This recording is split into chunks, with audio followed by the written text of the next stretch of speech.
Okay, here we go. Ladies and gentlemen, welcome back to Comedy Pinata here with Big Man Mike. Hello, good morning, good afternoon. I don't know why I turned and into you a never know drive when time somebody's going to guy. watch it. Yeah. But we got New York native, massive Yankee fan.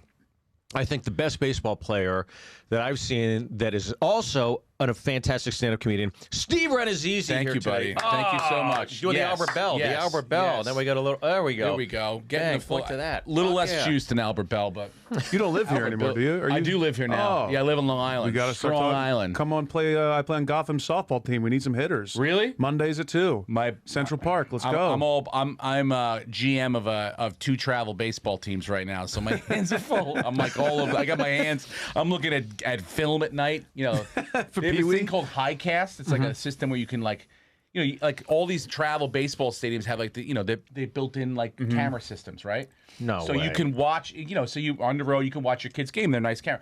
I watch everyone's games, and I'm trying to pick up signs. Scouting. Literally scouting. I'm a crazy person. You're the dude. Astros of Long Island. I love that. I'm literally telling people because I'm like, oh, fantasy baseball. You play fantasy baseball? I go, no, I don't have enough time to play fantasy baseball. And it's every day. You got to be a GM. You got to move around. Meanwhile, I don't have enough time because I'm scouting 11U baseball Have you teams. seen Trevor Kirkpatrick? Yeah. Guys, this guy is The 12. Massapequa Chiefs are no joke, and I'll tell you that right now. Okay? Jesus Christ. No, I would love to come. I mean, I used to play softball, but now I don't even think I can do it anymore. I remember the days when we would do the home run derby with baseball. Well, that's what we would do. We Yeah. would. Next A bunch to of the us gro- all yeah. just moved to LA. We'd go to the Grove. I'd get a bucket of balls. You, Kreischer, me, Brett Ernst, Sebastian would come. Mike Young would come. and Mark Ellis. Mark Ellis would come. And we would just pitch to each other, and we time it out so when the girls get out of The Price is Right, all those college kids Yes, we would come out with their stuff, and we would then be all sweaty, and we would just stare at them, and then go to the Wood Ranch and eat Wood Ranch meals. barbecue, yeah. Disgusting, or Maggiano's, whatever we felt like. Well, All it depends if Sebastian was there or not. Yeah, That's when we greased get up and stuff. Maggiano's, yeah. Sebastian was the greatest because he would come out. He looked like Jose Canseco. Do you remember? He had the matching Nike outfit, the shorts, the shirt, the headband, and he would yeah. run, and nothing would move. Nothing would The move. hair would not be even the ball. still- That run, Yep. by the way, is exactly probably what it's just all shoulders. all up here. He's a just shimmy. going, right? And he rarely hit it out of the infield. No. He had all the best equipment. He had the greatest glove. He looked Yep. fantastic. Bright white Coming out gloves. of a pristine Jaguar, like looked like it just came from the detail. That's so like, great. You look like this guy's going to hit nukes, right? And then he gets up there and he's like ground ball to the second baseman. The pitcher's got to jump out of the way, left and right. But now I could cut to now. Like the last time I played softball was one of those, like I was probably 37, probably about 8, 9 years ago, and it was one of those get out of the car. Like, Right. still got it, one throw, ground ball to the shortstop. I'm going to beat this out. And then halfway down the line, I was like, I turned around and looked. I go, who's playing a joke on me? Who just shot me in the back of the leg with a fucking Mac 10, right? And I was like, I went to the ground. And I thought my leg had fallen off. And I literally, the next day I couldn't walk. I was like, I'll stretch. I couldn't move my leg. The next day it was like purple. The back of my leg. I basically tore my hamstring. It was like a grade 3 tear God damn. of my hamstring on the first attempt, Bro. to try to make it to first base. I'm 39. Opening day was Monday, and I have to still every morning since Monday. I've had to literally roll out of bed because if I sit up, I'm done for the day. Yeah. I can't sit up after a long lay down. But the point of the story is I'm going to give you 110%. I'm going to give you 110%. Well, when we You're would gonna get a play- quality. I would say there were, Brett Ernst, he would yell at the ball. Greatest line ever. Who Mike said Young. this line? Yeah, he swings with big shoulders and a bad childhood. Broad shoulders and a bad Is childhood. the best line because Brett Yeah. would hit and go get the fuck out of here. He would Fuck yell you, at the ball. motherfucker. He'd like the ball did something like the ball cut him Yes. off in traffic. He would smash it, right? And even if it went in the air, it's like, that's right, you fucking piece of shit. like the ball had just broken into his house and insulted his mother. Like, I you love motherfucker. There's something so great about sports with other comics because the heckling is the best it's ever been. Yeah. Hands down. Shane Torres told me one because I have big calves but otherwise I'm a disgusting mess.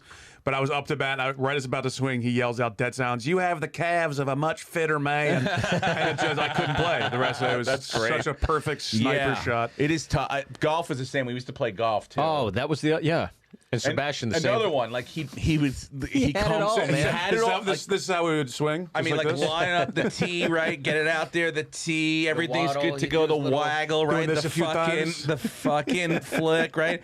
And then it would be back, boom. For what? Turn around, literally. For what? For what? What are we doing here? Let's go get a witch. Who put Are we their playing for house in the sandwiches? Like, way? let's go get a witch. What's that place? The Witch's Witch? Witch? Witch? Yeah. Witch Witch. Let's go to fucking Witch. But you and Kreischer, I mean, would throw up bombs. Yeah. Kreischer didn't look like an athlete, but we all know he's a fantastic guy. And then you would just the stroke out. Boom. The lefty. Yeah. Well, and now when I hit like fungo, like I don't know what happened. I'm lefty, but I grew up like no one gave me the right glove, so I grew up throwing lefty but hitting righty, like the worst combination.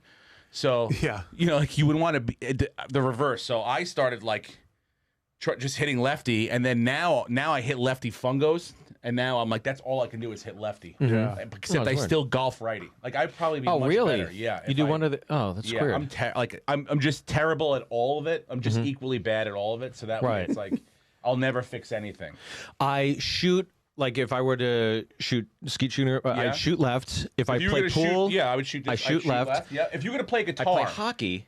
Well, if I play guitar, I would want to play left, but I got a right-handed guitar, and I was like, "Well, I learned," and I always felt weird me doing too. it. Me too. And so I hate it.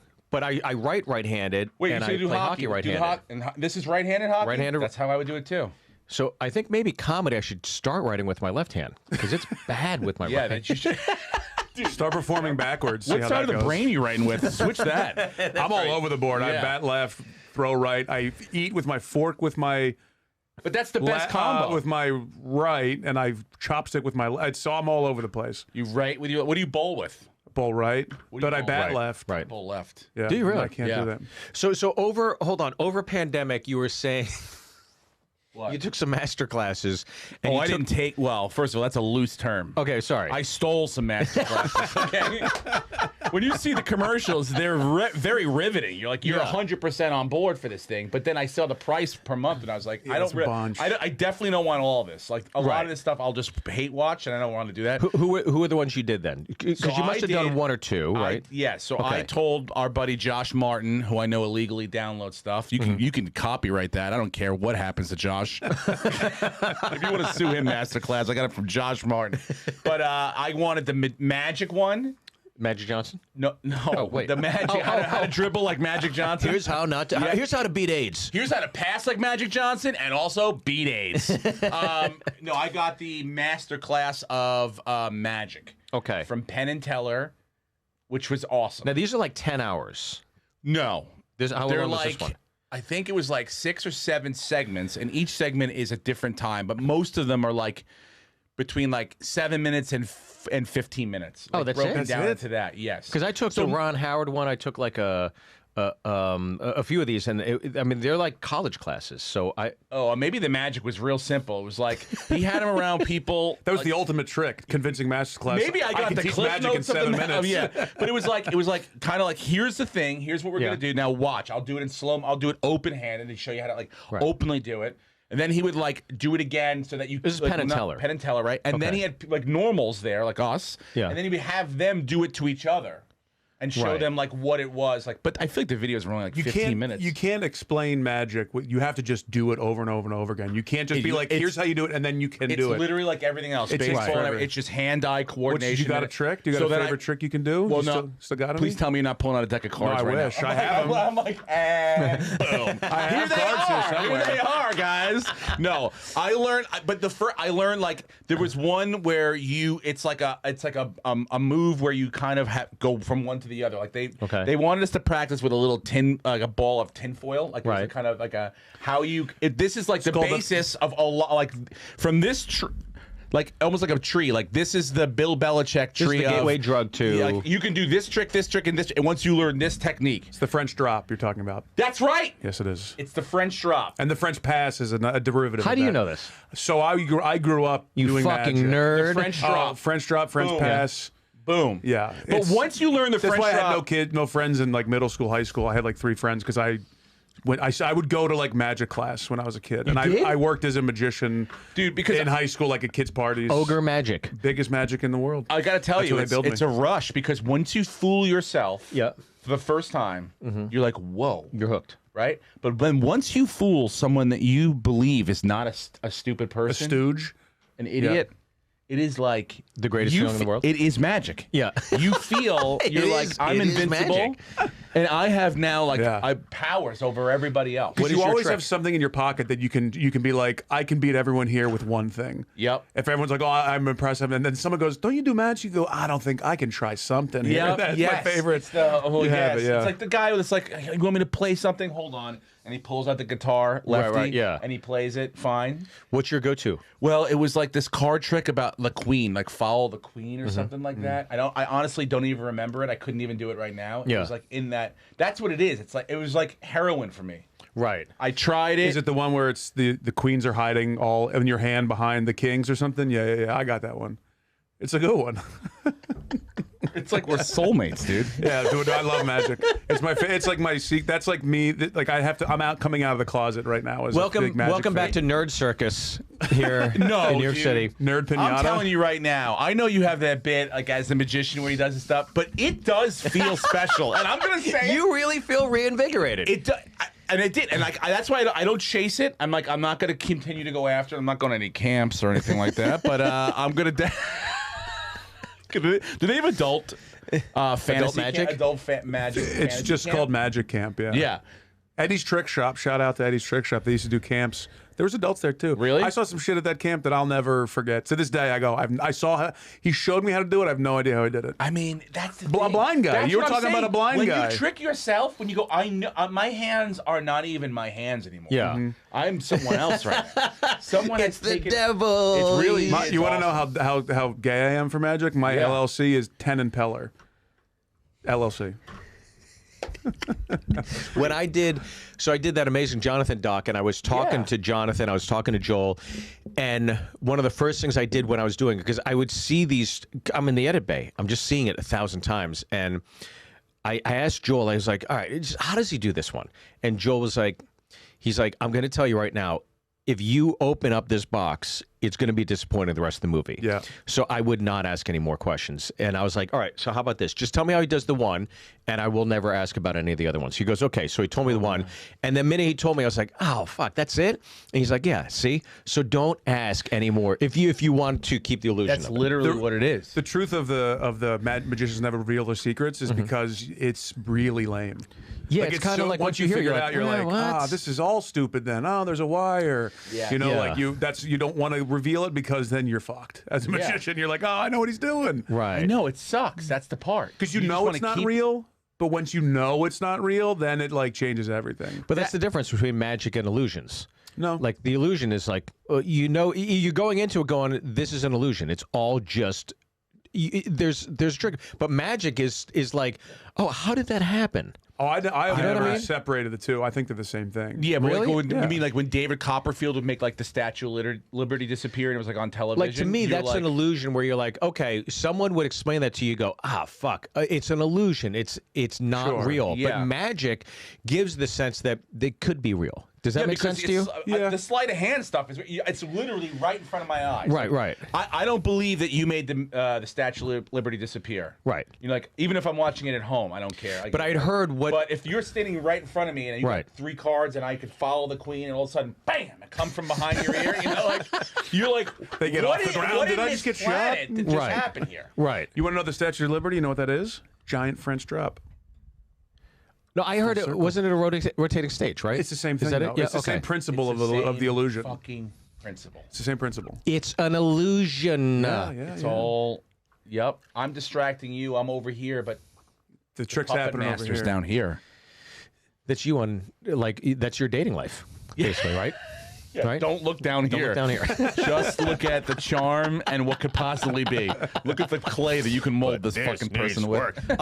So Magic, Jimmy Schubert, our good friend. Yeah, he does is- great magic. He's one of the, I think, only comics I know that's actually passed at the Magic Castle. Yeah. Have you gone and seen him?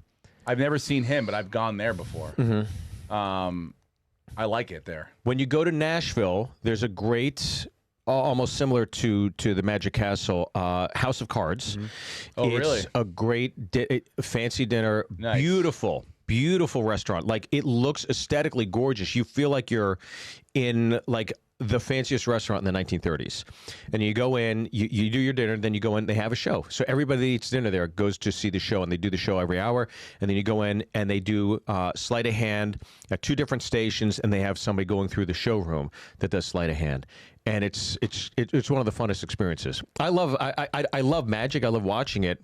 But yeah, there is that corny It is, but connotation that goes along with it too. I went to the Magic Castle. What I like about the Magic Castle is you do the dinner, and then like you're waiting for a show. Like there's different showrooms. So you're waiting for one. You're sitting down at the bar, and then they have like the little, the sleight of hand people. But we went to a show one time where the guy was like, "Does anyone have a magazine on them?" And everyone's like, "No." And he's like, "All right, fine. Most people don't carry magazines. Like, I brought a magazine in today. This is from today. It's like today's date on it. Go ahead, look at it." The lady looks at it. You rip it out, take a page, everyone rip it out, right? And then people, the whole show is just yell out your page number, and he could tell you exactly what was on the page. Okay, so remember that guy? He had a special come out about a year ago, and he was able to go through the whole audience and tell them something like they wanted to do something. Or Bald guy, you mean? I can't remember his name. Magic for Humans? No. It was a special, Like a comedy, it was like a. He's in a suit, bald guy. He was like a mind reader type of guy. Is I know that who it? you're talking I don't about. know. I can't remember the name though. Because I had read this book called, for fuck's sakes, I can't even remember the name of the book. But the book, look at the disappointment. The book was about read too much. That's how the to problem. memorize things. And there's people that train themselves like anything else. So you could literally you could memorize everything in a grocery store. You could there's true. there's a have way that. to do it.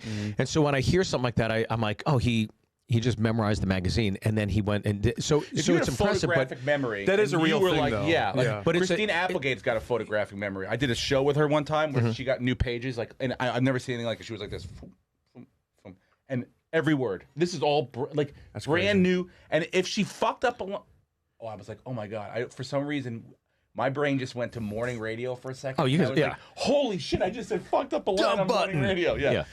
If keep she this if you're moving. Oh, around, sorry. with you, If she fucked up a line, she could tell you. She goes, no, I know. It's 3/4 down in the page. Like, she would know Yes. where on the wow, page really? Yeah. the line that she was fucking up was. It's crazy. And So I she guess has if you had that and then you just like forget it, I'm Imagine going to having- focus on this and then make this into my thing. imagine having photographic memory and the voice of a black choir.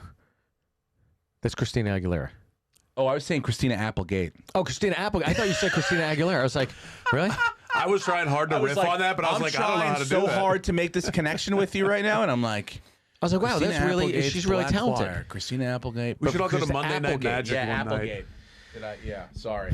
And every guy's first crush, probably God. our age. Oh my Yeah. god. I mean, The hottest. the hottest.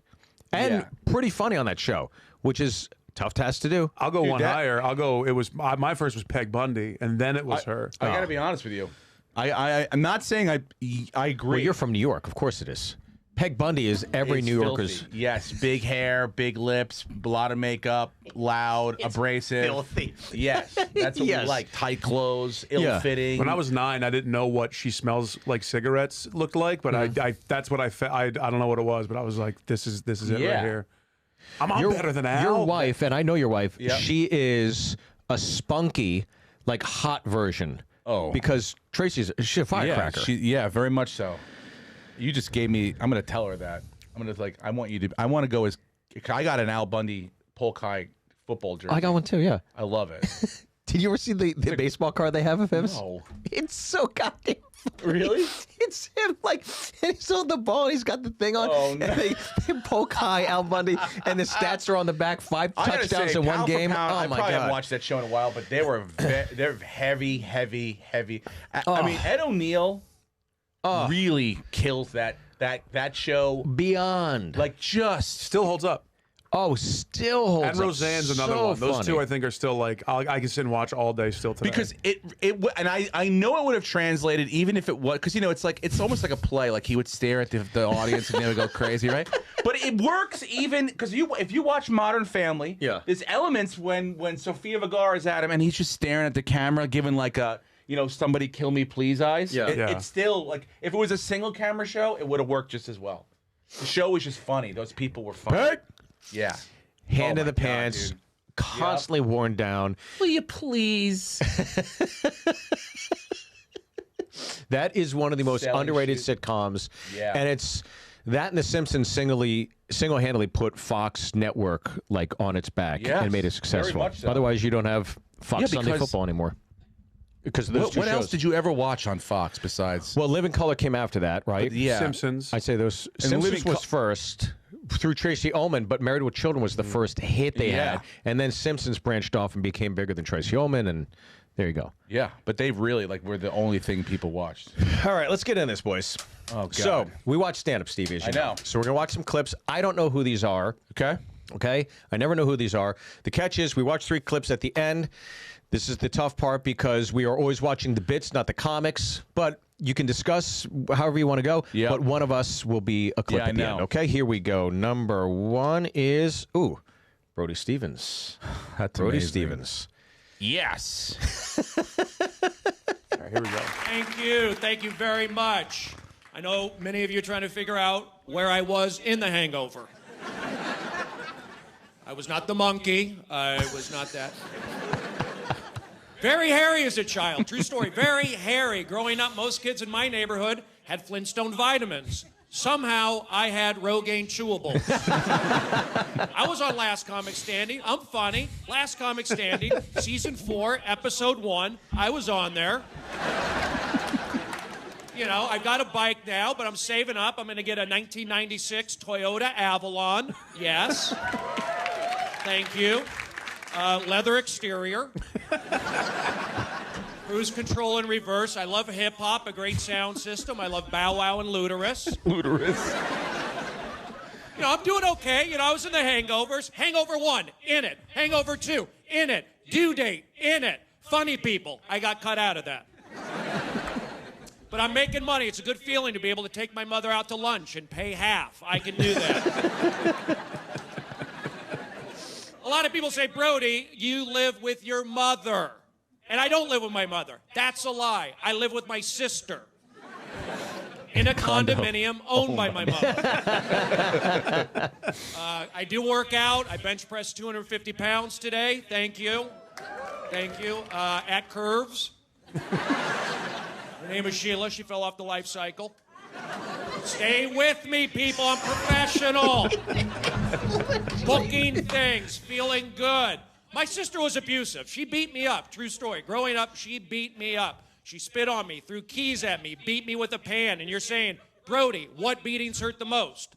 The beatings with the keys. Yeah. Why, you ask? Because my sister was a janitor. That's a lot of keys. Go ahead with an applause break. I'll take it. Here's the best part. I know every one of those jokes verbatim. Yeah. I know them word for word. Yeah. Because I got to spend a very gross amount of time with that man for the majority of the 2000s. I mean, I Right. worked at the Comedy Store, and he was there every single night, hanging out, doing his act. And this is one of the rare instances, I don't know how you guys feel, but of someone who is funnier off stage than he is on stage. Now, that's happened before. We can name some people, but usually it's because they're not that funny on stage. Sometimes Right. it happens, like it just doesn't translate. He was very, very funny on stage, but what made him funny was the neuroses that he would not. I'm not talking about like in film TV stuff when he knew he was being filmed. It was when he thought that there was no stakes whatsoever. It's just the original room. It's one of the greatest things it almost can't translate because he can't take the pauses, make the weird like he would just do like in between jokes. Right. And you kind of like, we're either going to get into it or you're just not going to be for you. Right. But TV is tough because it's like you have to kind of, this is it. You got this audience and this, 5 minutes to kind of do it. Yeah, the OR. And they're not going to give you, they may cut a joke if it doesn't do well, but they're not going to give you another shot. So. But the OR, the Cellar, any of the clubs, you have no choice, but you're contained within the environment that is the relationship and the comic. Again, when you're seeing that, right, you're just seeing him. You're hearing the audience. Yeah. So there's no acknowledgement. You can't, and that's why I think his late night, like even there, he's warming up for Conan, I assume, and he's doing his set. You know, he never changed. He didn't bring a change of clothes. He probably warmed up in that same shirt, and then he just went out. It was like, fuck it. But I think in those situations, it's almost like a TV set would handicap somebody like Brody, because Brody can't, to your point, like literally off stage, he did his best work. He would walk off the stage and go through the crowd. And that was when he was in his element. So this is kind of like, oh, he's handy. You're making him pitch left-handed. Like as an audience, you're like, oh, this guy's weird. Like, you know, you're watching like this guy's not like the normal comedians that come out. Like He's a 33% of what he is. Yes, but he can't even do the time to do the things that make you comfortable with him as being weird. Like, you know, when you have more time to kind of get through the barriers of you know, of being a little stranger on stage. I just like, for me, I'm like, the jokes are all funny. They all are. You know, but if you just looked at them and read them as one line, they're like Jay London jokes. Sure. They're very funny kind of. But it's a great way to put it. On reading it, it doesn't make sense. Reading it on paper, they're you know, slightly above average down the book. But when you package it all together with what you know, the neuroses that builds this whole thing and the engine that makes this thing run, I'm one of, like, you know, there are few people that. There's Holtzman and guys like that you can kind of go like, I don't care if this is hit or miss, I'm gonna win. It's fun to watch if the audience gets it or not, but either way, this is something different than we're gonna see probably for any time that you watch comedy for a long time, which is always enjoyable and so sorely missed. I mean, he was one of those guys, and I think I mean, we've all talked about this. But by the way, I'm sorry to interrupt you. Please, no, because this goes back to, you know, who would never come. Never come to the BP sessions we were talking about, like at the Grove. Brody, and he played. But he was like we invited him all the time. All the time. ASU, like he was like a recruiting. Why would he do it? Because our level of. Ready for this? I already know what you're saying. We fuck around too much. Yeah. Like we're not like. You're like. His thought of BP is like the way a major league team runs BP. Like, this guy's warming up, that guy's over there, this guy's shagging ball. Like, this is the way it's run. You throw the ball chest to chest, damn it. All this horse shit is wasting time. What are we out here to get our son, our vitamin D? I walk my dog to get vitamin D. I'm here to put the work in. Like, for what? Like, literally. So he would never come to those because it wasn't for it. But those are the things that you would like. Oh my! One time I threw a baseball. He took it so seriously, dude. He used to do the warm up for Best Damn Sports Show, and they were in Vegas one week doing the show in Vegas, right? And Denny Nagel, old pitcher for a couple different baseball teams, but notably the Yankees at the time. He was under contract with the Yankees. He had just had Tommy John surgery. He was coming back. They were just about to go to spring training. And so Brody, of course, is friends with a lot of the Yankees through Mike Brazello, his childhood friend, who's a bullpen catcher. So he reaches out. They connect, Denny Nagel, and Denny goes, hey, would you mind throwing with me after the show every day just to kind of loosen my arm up? Brody goes, absolutely, right? So every day they would go to the roof and throw baseballs together, right? The roof of the Palms Casino. So I'm in town doing the same thing with Chelsea Handler. Is that correct, right? When he warmed up Chelsea? He would do what? No, I'm joking. Oh, he would go warm up the pitchers. So him and Natasha would go throw jokes together. So I'm there doing the Riv for the week, and I go, Hank, I'm going to come down and watch the show. Great. He goes, bring your glove. We might throw with Denny Nagel. Now, he knows I played a little baseball, so he trusts me. I'm sort of in the inner circle. Yeah. So we go up. He introduced me to Denny Nagel. We go up to the roof. We got our gloves, right? We go up. We're pacing each other. I throw one ball. So it's me and Brody and Denny Nagel at the other end, right? I throw one ball that makes Denny Nagel to do like that, like to that, right? Didn't even go past him, right? Brody, damn it. Chest to chest, damn it. This man's a major leaguer coming off a humongous surgery. Do not F this up for me, please. Damn it. And you're like... He has not said anything. He's just throwing the ball back to back. He doesn't think anything of it. Granted, Brody's amazing. Like, he literally never missed, like... But that's what he... Like, the rest of us that didn't play Division I baseball... Like, we'll once in a while throw an Eric you're going to have to Drell. catch it. Yeah. Just, I mean, That's so funny. ridiculous levels of. I have endless stories about Brody Stevens. And literally, but what I loved about Brody is every time, and he did this with everybody, he would tell you, he would address you, he'd say your name, and then tell you where you're from and what baseball player came from that town or vicinity, and their lifetime batting averages and all their stats. I mean, he was George Michael's sports machine before sports. He knew everything. Where'd you go to high school? What? Charlotte, home of the Charlotte Hornets and the Charlotte Golden Knights, the minor league affiliated teams from the Dodgers. Am I right? You are. Told you, yes. Yes. You're like the Charlotte Mud Dogs. You're like, yes. He knew everything. I And know. just one of the nicest, sweetest guys in comedy. Just friendly to everybody. I loved. Yeah. I thought it was so. When I first started here in New York, him and John Viner, who's a big Seth MacFarlane, right? Seth MacFarlane. Him, Alex Sutton, John Viner, Brody Stevens. They were all like at Stand Up New York. I would take out the trash, and they were like the cool guys. Yeah. Brody had a show, and he was the only one that came out to walk up music, and he would always come out to Danger Zone, and I thought it was the fucking funniest thing in the world. Yeah.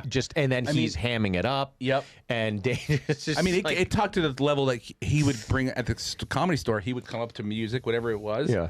And then he would literally bring his own sticks, his own drumsticks, Yeah. and play chair drums on the chair. Chair drums, No word, not like, hey, I'm Brody Stevens. What? Like he would just come up and be like, set it up and just like, and the music we play, you would be as an audience, you'd be staring at a man playing. I can't tell you drums on a chair, air drumming. like, I can't tell you how many times I would do my set in my 30s when I would stay Yeah. out super late and just drink all night, and we're hanging out, and I'd be leaving, it'd be 2 a.m, and I'd walk past the OR, and Brody would be playing on the stool to literally 2 people. yeah. I was like, it's over, but he will go until there's nothing left in that room. He really will. He will. I mean, it's like he was just. He didn't care what the situation Was it Barris Stevens One time- Overdrive? Barris Kennedy Overdrive, then Barris Stevens Overdrive, then him and Brody had a falling out. Then I would do a good enough Brody that I would come up as Brody. One time Brody was running late. I got brought up on stage as Brody, did crowd work. Yeah, as Right, Brody. as Brody, right? Did like 5-10 minutes, right? Then someone's like, Brody just pulled in. I just was like, hey guys, I'm just gonna bring up the real Brody Stevens. Now, No right? way, Yeah, I go, and then- just so they Steve saw- oh Rannazzisi. my So Brody God. didn't know I just came. I bring him up because he does the first 3 things. He literally points to the same people and asks them the same question. No. And they are Dying. And Brody's like, still got it, even though I'm late. I'll kill from the car. I was killing on Fairfax. That's fucking great, It was dude. amazing, dude. Everything about it. Everyone's got a good Brody, but your it's Brody's hilarious. incredible. Oh, That's a great yeah. Brody. The best Years Brody, and yeah. years of just being tortured by him. Brody or your Tommy at the Comedy Store is the best. Wow. It's not just that, all right? That I had 3 good ones. And then Huck, remember the old bartender? Hey, what the fuck is this, Steve? You don't coming in here to my podcast studio? I would call Rick Ingram when he was opening for Chris Rock as Huck. Hey, Rick, when you come into Thailand, man, I want to see The Rock. I want to see The Rock badly, man. You go to forget who I am? I fucking forget who you are in the bar. You asked me for a cherry juice, a cherry lime. Fuck you, Rick Ingram. You don't get me to see The Rock? Huck thinks he's opening for The Rock. You live on fucking cherry juice for 3 years. I give you cherry.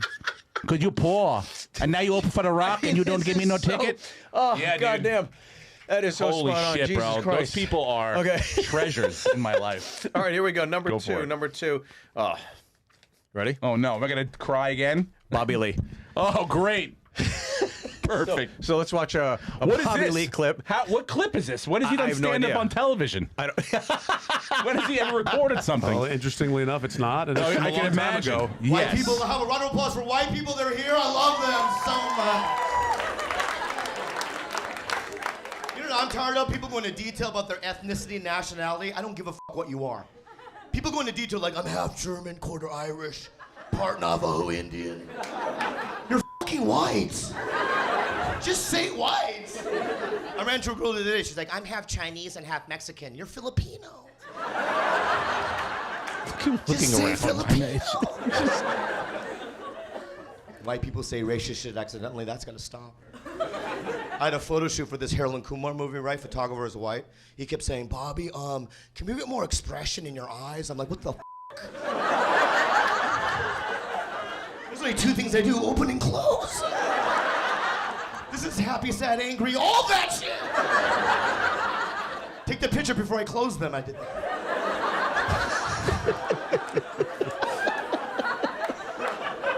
I just get nervous when race is brought up. I'm an American citizen, you know?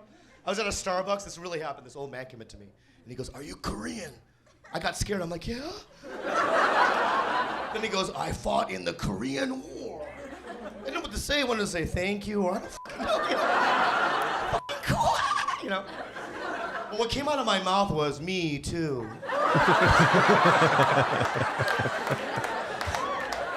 That's the bit. All right. Yeah.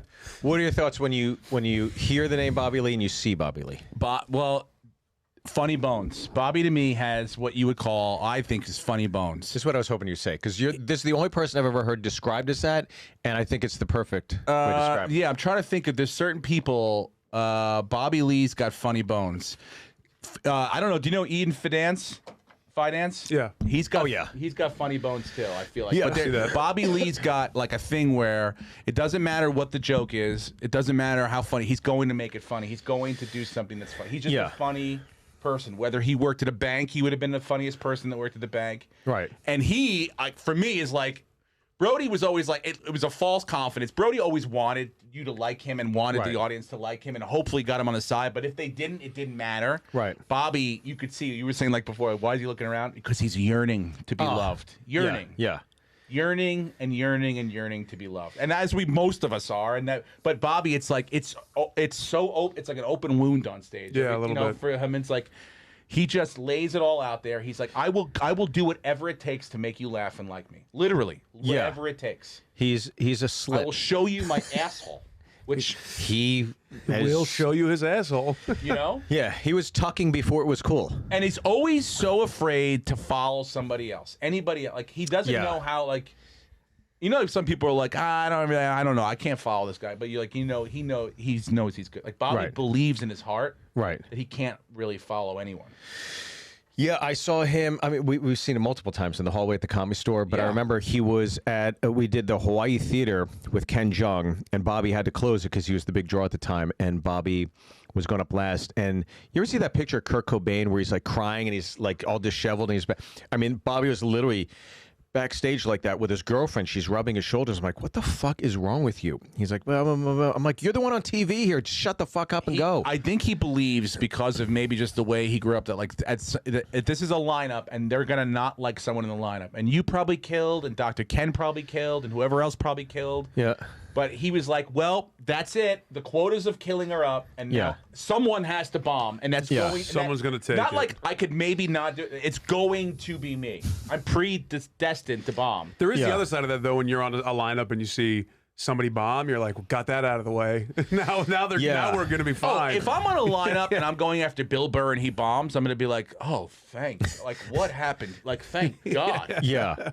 You know, you're like, you don't want to. Because you could kill or bomb, and it doesn't matter because you're like, well, Burr bombed. Yeah. Jacob deGrom's not pitching today? Oh, all right. That's okay. I guess we'll have to go after the next guy. Are you surprised by Bobby's trajectory? Because for years we've known him at the store to just wallow and complain and bitch and moan, and obviously he's doing it in a fun way. Yeah. But to see like this kind of renaissance he's had lately, where he's kind of taken it to another level, are you surprised? All goes back, no, because it all goes back to he's got funny bones. Yeah. You can't take that away. Right. You can't. It's not like you can. I mean, I don't know if like. He has his own demons and stuff like that. He can try to, but he will never not be funny. Right. He will never not be funny. Bobby breaking out of a rehab. Look, he's funny. He'll be a bad friend. Yeah. Oh, he'll be a shitty person. Yep. And look, where's the camera? He'll be a horrible friend. One of the worst friends I've ever had in my life. But he's fucking funny. Yeah. And I guess that makes up for a lot. Here we go. Number 3, Ari Shaffir. Oh, I thought we were the third. No, we're not the third. One more. That's our 4th. Oh, okay. 4th, so okay. thoughts on Ari Shaffir before we watch? I know you guys are super tight. tight. I mean, it's the opposite of Bobby. No, I'm kidding. They fought each other, which is great. That's Which great. they did fight each other. I was witnessing for the Lee Shaffir one. I was there for. That ran through the Comedy Store and had ramifications for years. It goes back that to perfectly fight, what it was. Was like Ari's talking to me in the cover booth at the Comedy Store. The window's right here, right? Bobby comes over and like, "Don't be mad at me. Don't be mad at me." And Ari's going, "I am mad at you. There's nothing you can say." And you're in the middle. And instead of just being like, "Look, there's nothing I can do right now," he goes back. He has to be liked. He has to make sure that this is a situation that he's It's a liked. sickness. And he just kept. And Ari just turned around and just hit him. Ooh. And twice, and Bobby went down, and I instead of going through the window to break it up, I went around the because I knew how mad Ari was. I literally was kicking him and hitting him, and then I pulled Ari off of him, and then literally Argus was done and brought Bobby on stage. He jumped up. No, and he still went up? You know, and I don't know that his part. head is like his cheek was starting to swell on stage, and his first thing was like, "Hey, you know, the comedian that opened up, he just punched me in the face." That's what it was. Couldn't say his And that name. was Ari, yeah. So yeah, no, goddamn. Ari's another person of like trajectory. Surprise. Oh my God! Here's my term for Ari. Funny Bones was architect of his own success and his own happiness.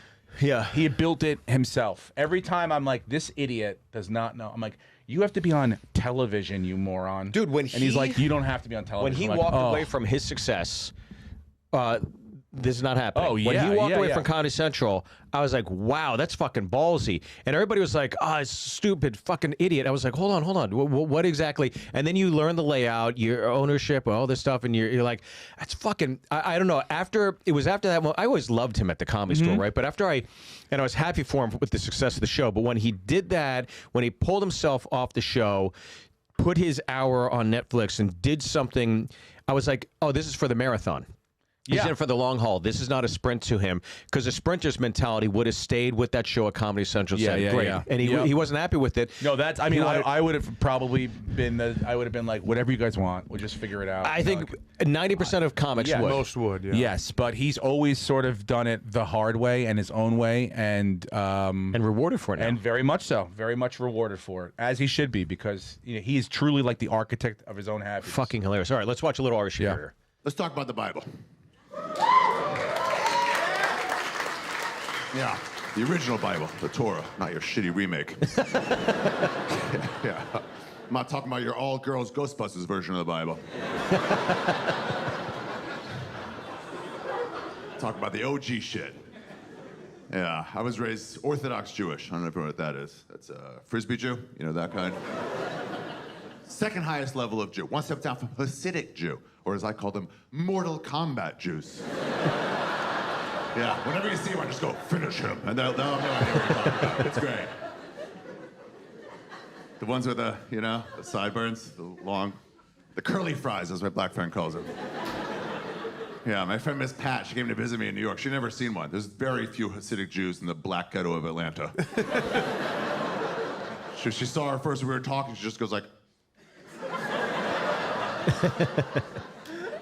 She was like, Ori. She didn't say my name, but she's like, Ori. Is that an Amish? And I'm like, no, I mean, yeah, more or less, yeah. It's pretty much the same shit. She goes, why that man has curly fries? That man has curly fries. I'm like, those are not curly fries. She goes, what they do?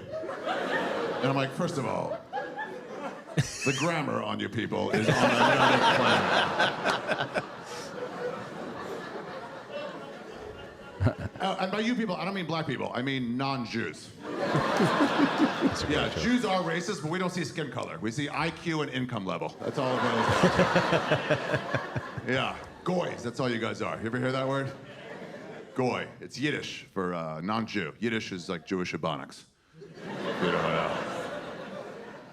Goy means non-Jew. And just so you know, when you hear it, you think it's fun and friendly when they're saying it to you. It's not. They're shitting on you to your face. Goy is a derogatory word. Probably my favorite derogatory word. Yeah, because most derogatory words, they single out one race or culture and make them feel bad. Not goy. Goy is the most inclusive of all the derogatory words. Do you know how pompous that is to have as your term for the other? That means to them it's 1/10 of 1% of the world. And then, ugh. What a great bit. Oh, great. I was actually there for that taping. Yeah. It was like one of the... Did you help light all the fucking candles? Bro, I walked in because I went... There was 2 shows. Yeah. And it was like one of the hottest days like in the history of New York. It was like super, super hot. He did it at like a small theater temple. I don't know what it was, like a Jewish center or something in New York. And the air conditioning was, it's an older building. So I had like done stuff during the day with the kids and then came in for the second show. And so I came in between. They were just, the first one was letting out. When I walked in, it was like 100 degrees. And then the state, and I just see like 10 people lighting candles. And they were trying to open up. They couldn't open the doors up to air it out to get because more they air. blow out the Oh, yeah, of course, yeah. Oh, God. They Oh, were my all God. real candles. Yeah, for sure. I mean, you could definitely tell. It's Literally just- in between, they needed like they were relighting candles to like, ladies and gentlemen, Adrian Appalucci, who was like opening for him that time. Like, Right. Yeah, like they had it, and it was. Just Ari doing it the hard way. Exactly. Again, It's got to be difficult. Again, It looks amazing. Yes. It's But at some point, you would have been like, "Fuck it, just put like 10 back there," which wouldn't have looked as good in high school. So Although again, the hard wide way. shot was a little tough because you lost him. I was like, where is he? Because it's very bright. Yeah, it is bright. But yeah, no, it was. I've seen it a couple times, and like I think it's sort of his one. He does a thing where it's like sometimes he's like a guy that'll like I'll have like a 15-20 minute chunk on like just like I'm going up at the stand after Big J filthy shit, and then he has like a chunk that he's working on that's got like he'll go to like Edinburgh with like he went to like and take that and polish it and work it around and make it a little more of like a one-man showy thing. Right. But still, it lives on its own as stand-up, I think. As you can bring that to a club. Yeah. No problem. I was surprised when I saw the special because it came out and it was one of the first, for me at least, as a comic, where you're like, oh, everybody's talking about this. It's on YouTube. He did it by himself. I'd known Mark to do that and Sam. And then I was so happy to see Ari have the success that he did. And I was like, wow, this is a lot different than the guy I remember at the Comedy Store. And he really, I think went down a different avenue. It reminded me a lot of Colin Quinn's History of New York, where you're seeing a comic do something completely out of the box and really take you through.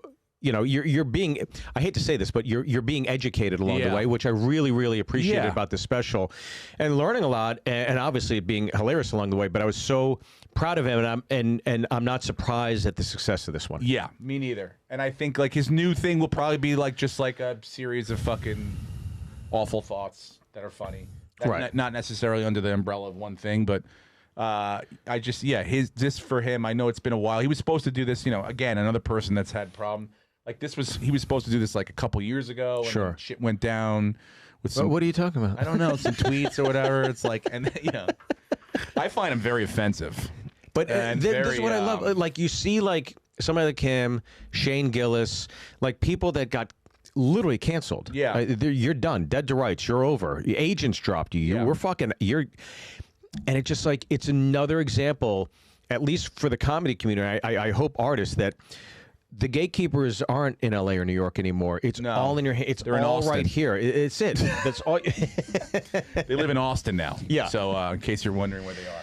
Unbelievable work. Any thoughts on Ari, Mike? I love Anything Ari. You wanna, add, every or? interaction I've had with him, he's always super funny. He's always been really nice. He's like a comic that you don't expect To be a as nice as he guy. is, yeah. Yeah. Like if you expect almost like, as an a fan, ambassador he's going to for tell it. you to go fuck yourself or something. I'm Yeah, like, no, get away he's- from me. But he like couldn't be kinder. Yeah. One of the sweetest guys off stage, and every time I walk into the green room at the stand, it just, if there's somebody I don't know that I, because I'm not here, he always introduces me. Yeah, Hey, me you don't too. know Steve? You got to meet this guy. He's great. Come on, hang out. It's just so casual. I really And he appreciate doesn't it. do it in that like cheesy LA way. Oh, here's a connection you guys should have. Like you have a great podcast. You guys should. He's just like, Yeah. you know Steve Byrne? Yeah. You guys should. And that's like a Well, here's the part of the show. Oh fuck! All right. Drum Don't be me. Don't be me. roll. Don't Here be we me. go. Don't be I don't me. know who Don't this be is me. gonna Don't be me. Don't be. be me. Don't be me. Don't be me. Oh, it is. Oh, me. it's gonna be you. Yeah. 100%. Because Comedy Central doesn't do anything for me.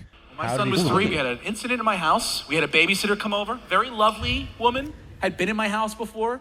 But my son does not like when mommy and daddy goes out. So my wife and I were collecting our last minute stuff in the back of the bedroom. And my son's out with the babysitter. And I peeked out. And all I saw was him walking up and down the living room. Just staring at this babysitter like a prison inmate. Like one of those lock up raw people. And then he stops. And he looks at her, and he rips his diaper off like a Chippendales character. Darn, don't need that anymore. And then he smiles, and he begins to lower his body like this towards the ground, the whole time staring right into this babysitter's eyes, and then he proceeds to shit on the floor, gets up and walks out of the room. The shitter or the quitter, dude. Can I tell you this? One of my favorite bits is when you talk about your son pitching. He's got the gold chain. He's acting like a Dominican. Yes. And there's like these moments where comics make a pivot from the guy or gal we all knew in your 20s and 30s is the person we're drinking with. They got drinking stories. They got all these fun stories. And then there's the guys or gals that get married, and they still continue on a trajectory of telling jokes, but they don't go behind closed doors. And sometimes when you talk about your family or your kids especially, it gets a little saccharine, it gets a little sweet. I've made that mistake once or twice in specials. You're one of the few comics I know, like when Eddie Murphy went Disney, it's just like, no, just do that shit. Yeah. But like when you do that, the raw parts of it. to me, like there's nobody better at talking about their kids. I mean, pre-Cosby stuff, but you know what I mean? But he was great. I remember. Hey, Cos, if you want to go on tour. But you know what I mean? Like I remember being a kid, like listening to those bits about family. I was like, God damn, that's so great. Robin Williams. Every now and then he'd do something about, but your stuff, when you involve your kids, it is so fucking relatable. Well, I'm it's not so a great goddamn funny. joke writer, so I can't write like an hour. Like, to me, if you were like write an hour of like Jay London jokes or like Brody Stevens jokes, although like the only time I can ever write jokes like that is if I'm thinking like Brody Stevens. Like I'll have a thought, a ridiculous thought, and I'll like, oh, that might be a funny joke, and I can't figure it out in my, but I'll say it like whatever it is, like Brody, and it's like, oh, this is like, God damn, how is this not? I can't feed this to him. But yeah, to me, I'm like, the only things that make me laugh are the things that are happening in my life. So if something is going on or something funny happens, I'm like, perfect. You do one thing funny or if a situation, I will insert all the other ideas that I have throughout the day into that thing and kind of make it into a bit and make it into more of a. When we be at the store, for example, and I'm dating and you meet a girl, whatever, you're like, you coming out of the store tonight? They come in. It's like if you were on stage, Mike, you got to watch it. You got to see this guy. One of those bits. But I mean, like, look, you were saying you watch your early stuff. And you're like, but it's not like. I'm now going back to like, because I don't even know how you found this. There's like paywalls and I don't even know where is Comedy Central a thing anymore? What are they? I mean, they got clips. Yeah, so it's like I haven't like gone back and looked at this like the stuff, but it's almost for me it's like a time capsule of my kids. Right. Yeah. Sometimes I go back and listen to old stuff just to hear like what my thoughts were about them at the time. Right. Like now, my older son is like the sweetest, kindest person you could possibly be. So like, oh, okay, he turned into that. Whereas my younger son is still kind of a nightmare. Well, the bit about one of them pissing and then the dress and the drawer. It's like it's the younger one. Yeah, it's so goddamn funny because there's no fat on that steak. Those stories are so concise and so. They're perfectly timed. They don't overstay their welcome. Yeah. But they're fucking great. I mean, there's so much detail and nuance and a lot of character in all of them. I think what you have to do when you watch someone like do a special, like you could tell if they've done like what is like the work on the road. Right. Like you tell a funny story once or twice and you're like, oh, I'll just put that in my like you got to like figure out where the parts are. You got to tell that story during the check drop when people are like, I don't like what's going like Right. Those are the times when you're like, what is not necessary in this thing to make this funny? And let's get rid of that. Yeah, look, if a joke something else in there. Yeah, so Joe crushes during the check drop, you got a good joke. You got to be able to like make sure that stuff is I remember talking to Orny Adams about something. I thought this was a really fascinating way of working on strengthening your material. How'd you peel Orny off the ceiling to get him to sit down and be spoken to? He's not complaining about something. But he was telling me that he takes his bits. He'll take his closing bit and make it the opener, and make the opener the closing bit, and he'll work on that opener as a closer until it's as good as the close. I was like, wow, that's pretty Louis fucking. Do stuff like that too, where he's like, like when you're putting a new hour together, and you're like, all right, I have nothing, and then all of a sudden you're like, oh, the first thing you lock onto is like the killer, and you're like, oh, this is a killer now. Like at least I have a new thing. We got an ace that up the sleeve, I can end with. He's like, once you get like your feet underneath you 10, 15 minutes, you take the killer, you put it at the beginning, and then you just try to get everything else as good as that after that. So yeah, I mean, that's what you have to do sometimes. Yeah. Because otherwise, you know how it is. It's like some people don't go and see how this is going to work everywhere. But I also, when I watch you on TV, I'm just like, yeah, that's why he's a working actor. But Rock said too, he's like, yep. Stuff about your family and stuff like that is like universal. Like everyone's got a family, right. Whether they like them and they don't like them, So it's like that stuff I feel like translates always. And plus, I don't have to really worry about treading on other people's stuff because I'm like, well, this just shit just happens to me. So it's so unique, so it's like you don't have to worry about it. So I feel the same way. Like I can't write a joke for myself to save my life. If like I wrote when you're doing jokes, I'm like, I wish I've been in writers' rooms. I've written for other comics for their specials and like joked, and I could fucking crank them out. But the second I write myself a joke on stage, it's just bomb after bomb after bomb. I can't do it. Low self-confidence. I'm like, there's no way no one saw this before. I'm like, if I put this out there, someone is going to be like, you idiot. You moron. This is a fucking so-and-so joke from that. And I'm like, and then you're like, you stole this. And you're like, I'm too stupid. I don't know. I had a comic tell me once, they were like, you might want to stay away from the masturbation stuff. Attell's got it covered. I was like, what are we talking about here? Dude, also, that's all I know. But, like, okay, so you know the new Mattel doll with the hearing aid and the Down syndrome? Down syndrome. Okay. My wife turns to me this morning. She goes, can you believe this, right? With the thing. And I'm like, I'm looking at the doll. She goes, it doesn't even look. The thing is, a doll doesn't look like it has Down syndrome. I'm like, yeah. So my first thought, like before I even, I was like, oh, sales are probably slow. Right? Okay, great. We're building the pyramid. Let's go. I didn't even say anything, right? She looks on the Instagram thing, right? Yeah. The comments, right? Sales are probably slow. Sales, like 8 people, normals made that. I'm like, that's why I'm not putting it. I'm like, normals made this joke. Normals. Here's one worse. Ready? Joke. Here's one worse. Sometimes you put out a joke, right? And then in the comments, somebody has a better joke than your joke. I'm like, I got punched up. Yep. I got fucking punched up. Yep. By a normal. By a normal. Yeah. Every now and then you see one, you're like, that's fucking pretty good. Yeah. And I'm like, God damn, dude. That's why I'm like, forget it. That's why I don't know how. I've talked about this a few times. I don't know how all those late night talk shows. Think about it. You got Fallon, Seth Meyers, Corden, Colbert, Jimmy Kimmel, John Oliver, Trevor Noah, or whoever's on Daily Show now, and Bill Maher. Think of all those variations, right?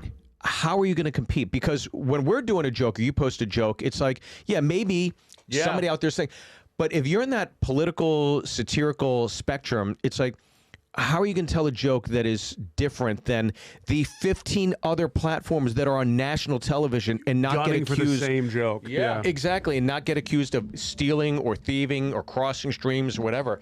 I think that to me is one of the most difficult situations to be in a writer's room. That's why I think, like, it's tough when you, like, a lot of the podcast guys that are like news topical guys that have, like, they got to get, like, something happens, they got to get it out there. Yeah. Because, like before you can't wait 2 days if you're.